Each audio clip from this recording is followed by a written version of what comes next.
Since its debut in 1996, Resident Evil has been an unshakable classic in the horror genre. The first game immediately made an impression with its atmosphere, intense gameplay that emphasized resource conservation, creature design, and cheesy as hell voice acting. It received critical acclaim and commercial success, spawning a franchise that's been going strong ever since. Creating and codifying many of the tropes we associate with survival horror, it's also often cited as part of the reason behind zombies resurging in popular culture in the 2000s. But you already know all that if you've been a fan since the 90s. I never grew up with these games and only started playing them recently, and even then, I started with the modern titles. I began with the excellent Resident Evil 2 remake, followed by the not quite as good but still great Resident Evil 3 remake, the excellent Resident Evil 7, and the not quite as good but still great Resident Evil Village. Those first two sucked me in with the gameplay that perfectly combined tight action and shooting with terror and fear, with 2 Remake quickly becoming one of my favorite horror games of all time, possibly my number 1. 7 had a similar effect on me with its terrifying scares and damp, disgusting, but still somehow serene environments, and while Village was a little too up and down in its direction for me, it was still a very fun ride. Naturally, they made me want to look into the games that came before them, and 2 titles in particular called out to me.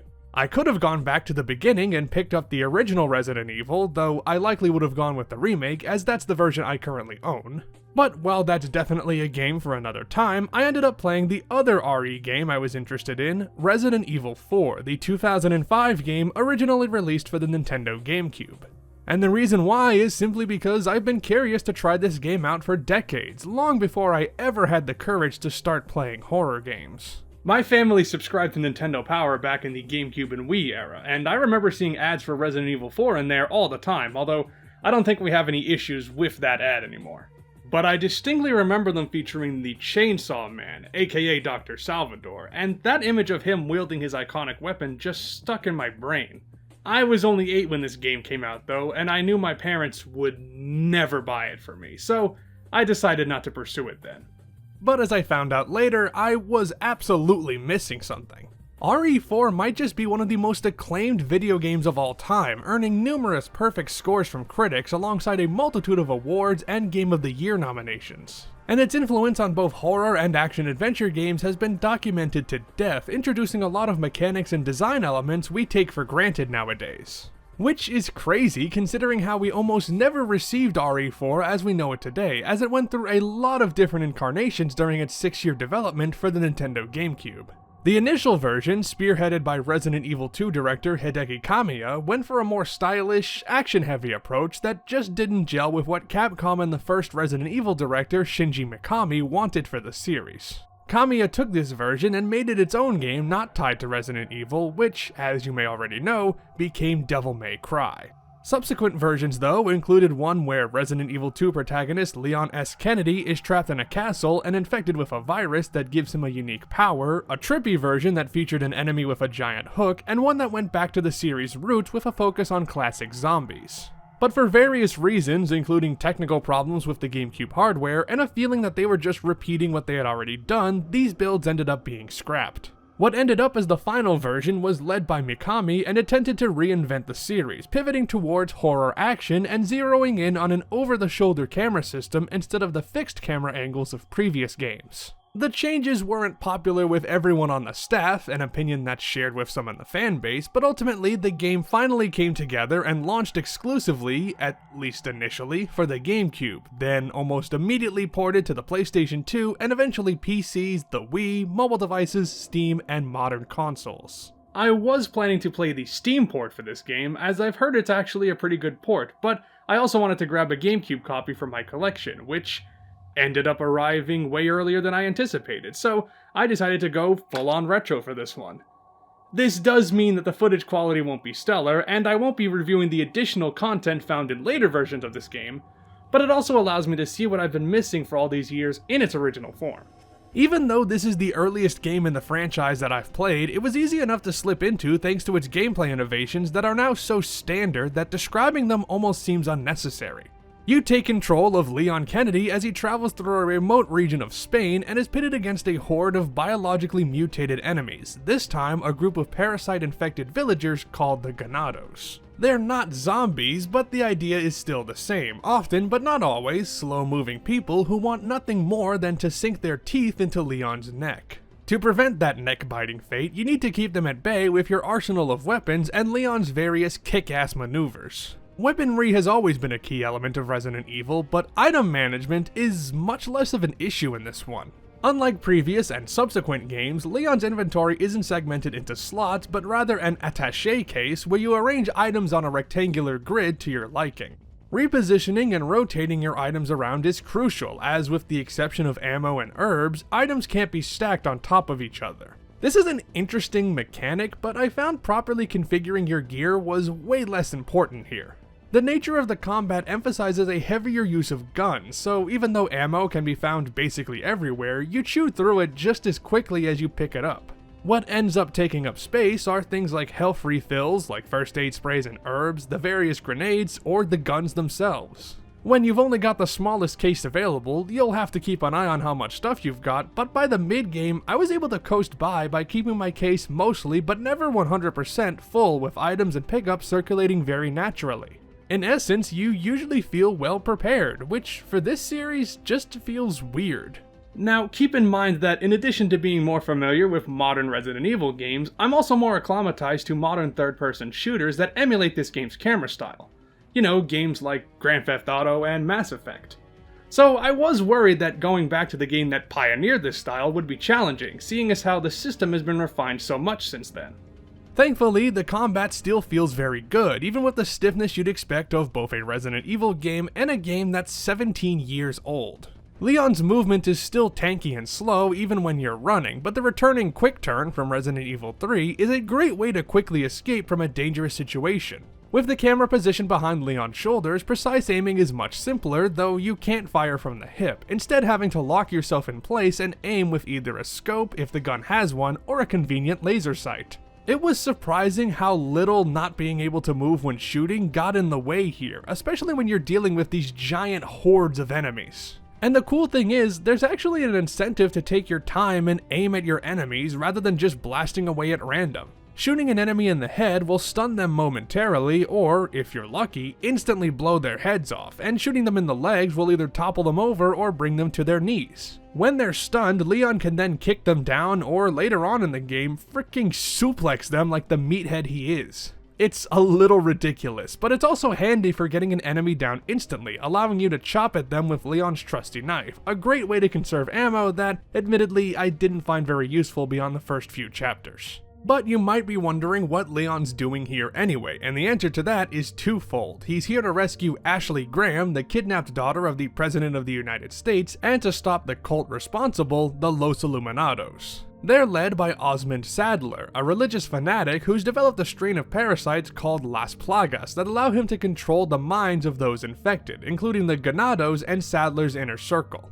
Along the way, he comes across a number of interesting characters like Luis Serra, a man who claims to be a police officer, Ramon Salazar, a demented-looking young man who owns the castle overlooking the village, and Ada Wong, a woman working for a shadowy organization that Leon met back in RE2. This isn't a super complicated plot, you're just kinda moving from one antagonist to another and dealing with whatever problem Leon needs to solve at that moment in time.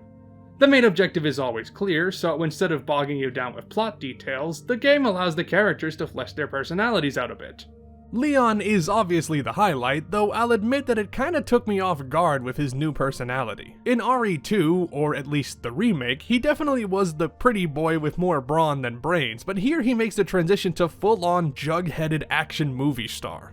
You know the type, making one-liners whenever he can, cursing the villains at every turn, and even getting some melodramatic reactions in when something incredible happens. But I do like how he's a genuinely caring person when it comes to Ashley, treating her with respect and making sure she's okay at all times. I like the dynamic between these two, except for that last few lines where, without spoiling anything, it just goes in a very forced romance direction that just feels off-putting. That's kind of a recurring thing throughout this game actually, a weird fixation on awkward romantic passes that, in today's climate, reads as weird rather than charming.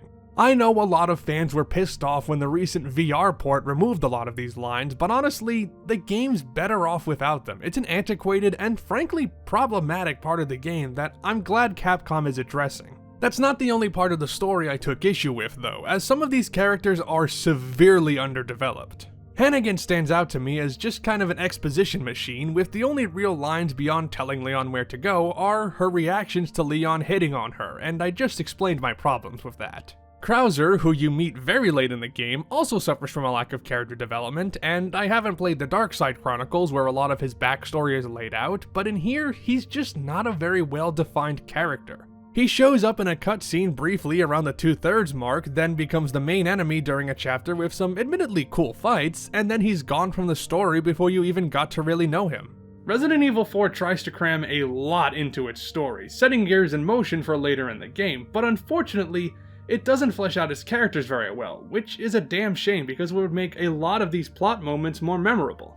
But this game does feature my new favorite Resident Evil character of all time, and that, of course, is Mike the helicopter pilot. Who's Mike, you ask? Well, who the hell cares? He might as well be a sentient talking helicopter that becomes Leon's friend, and one thing's for sure, the man knows how to blow up some ganados. Now that's what I call backup. The name's Mike. You looking for firepower, you come to the right place. But you know, I'd also be paying more attention to this story if you weren't forced to perform a QuickTime event every so often. The game is infamous for this, and I absolutely understand why. This was back when QTEs were rampant, and while I don't mind them inside gameplay sections here, it's when they're suddenly thrown on you in cutscenes and failing them instantly kills Leon that I get frustrated. It keeps you on your toes, yes, but it also prevents you from getting really absorbed into the cutscenes. I get what the designers were trying to do, making you feel like no moment is truly safe, but the execution leaves a lot to be desired. Especially since the QTEs themselves have such strict timing that you barely have time to react before something happens. It usually doesn't waste a lot of time, but it's an annoyance I wish I didn't have to deal with. As someone who's only observed Resident Evil 4 from afar for years, I had a certain picture in my head of what the game looked like, that being dark, dreary rural Europe with plenty of grays, browns, and muted colors. Like a lot of games in this series, you're thrust into a lot of dingy settings that all just look grimy, even the ones that you'd imagine would look more pristine, largely due to the expert use of lighting and color palettes to convey a disturbing, unwelcoming vibe. That's accented by the music, which, aside from the boss battle themes, and later areas which do pick up the intensity, typically only consist of horror drones and soundscapes when an enemy is near, heightening the sense of terror and urgency. But what I wasn't expecting was how diverse the areas you travel to are in terms of theming. Not just the broad locations like the village, the castle, and the island research outpost, but each individual room as well has its own unique design that helps you identify where you are in relation to everything.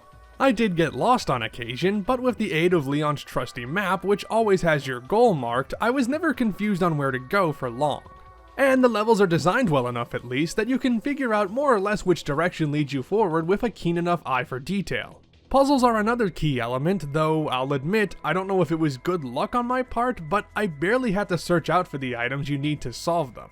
This is mostly a linear adventure, so I suppose they didn't want to put them so far out of the way, but it's just not something I'm used to in a Resident Evil game. Something I'm also not used to, and refuse to get used to, are slide puzzles, and I was not happy to see one during this section where you play as Ashley.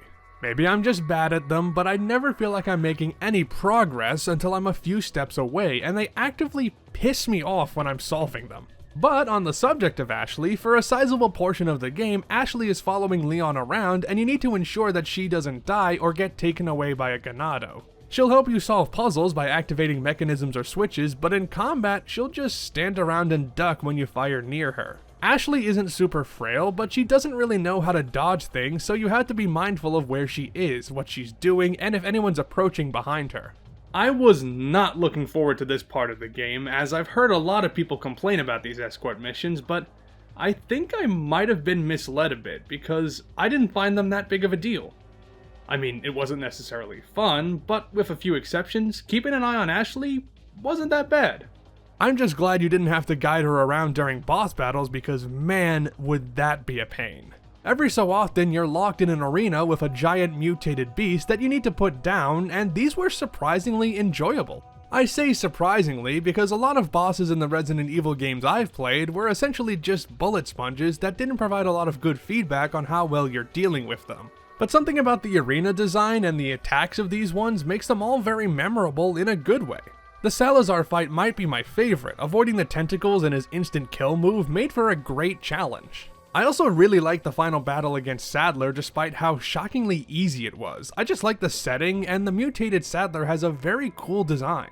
These battles are also the only times where I felt like my current ammo count might not be enough, even though as long as you're not being careless, you'll always have more than enough firepower. I already mentioned how the gameplay ramps up the action, but it's also indicative of RE4's change in tone that set this series in a different direction. While the village section is more or less straightforward horror, from the castle onwards, the game takes a turn into unadulterated action flick territory. I mean, look at Leon's moves in these cutscenes. If I told you this was from a horror game, you'd probably think I was crazy. This didn't resonate with a lot of fans at the time, and even to this day, even if they like the game, there are some who decry it as the point where Resident Evil lost its way. But I usually don't mind this direction, and for what Shinji Mikami and the rest of the team wanted to accomplish, I think it works fine. It doesn't dip too far into self-parody for me, though again, I haven't played the first 3 games, so my perspective isn't that of those who saw this back in 2005. Especially once you start grabbing the upgraded weapons, which can seriously blow your enemies away, it gives you a power that almost feels unreal, especially for a Resident Evil game. You were never this strapped in the other titles, not just in the amount of bullets you can spend, but how much damage you can do with each one. I won't say that you're completely safe, but even with the huge amount of enemies that this game can throw your way, I was never worried that I couldn't deal with them. And that's an interesting point, because one of the core tenets of survival horror is creating a balance of capability and pressure that forces you to earn your, well, survival. The first games epitomized this, as even when you had the ability to blast zombies away, you still had to be mindful of your surroundings, items on hand, and current condition. RE4 grants you a lot more command over the arena, if you will, giving you tools that can seriously rip through enemies like a knife through butter. If horror games are supposed to make you scared, then this doesn't qualify because I was never afraid that I couldn't handle things. Intimidated sometimes, but never outright horrified. So if it's not a horror game, and it's not a survival game, then what can you call it? And can you even call it a Resident Evil game? Well, the answer to the latter is yes, you obviously can, but for the former, I think the perfect descriptor for this game is a horror action game, a game that uses horror as its aesthetic, but is more focused on thrills rather than frights. It's usually more subtle in its action-heavy focus, but there are some sections, especially towards the end of the game, that just get way too silly even for me. Not that Resident Evil had never been silly before this, but it at least tried to take itself seriously enough as a horror series. RE4 beelines straight into the ludicrous sometimes, and it feels like a shell of its former self. My favorite is this section where you and your best friend, Helicopter Mike, absolutely decimate a military camp where the game just becomes a war movie, down to the dramatic brass and the music. It's ridiculous, but at least you're spending time with my number one guy, Mike.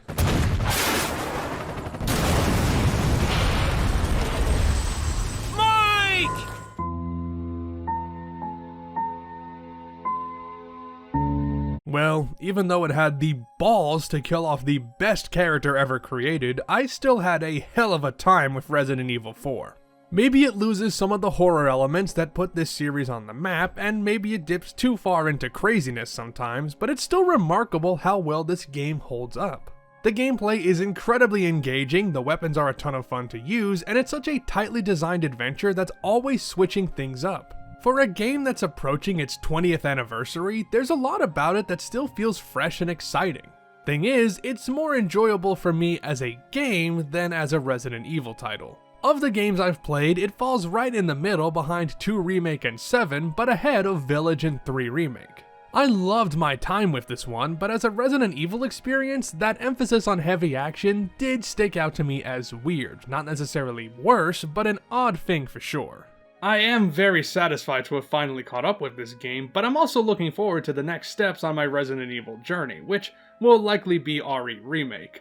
I do own a number of other games in this series though, including a GameCube copy of Resident Evil 0, which I don't have a case for, but considering what I've heard about this game, I don't think I'm going to be getting to it anytime soon.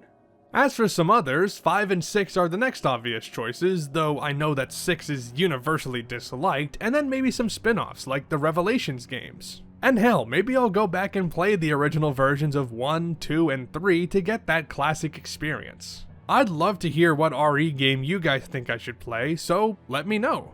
And while you're here, if you enjoyed this video, give it a like, leave a comment, and make sure to subscribe if you want to see more videos from me. Reminder that I've got a Patreon page where you can support this channel and see videos before they go public. All you have to do is contribute $1 a month. Until next time, this is CloudConnection, signing off.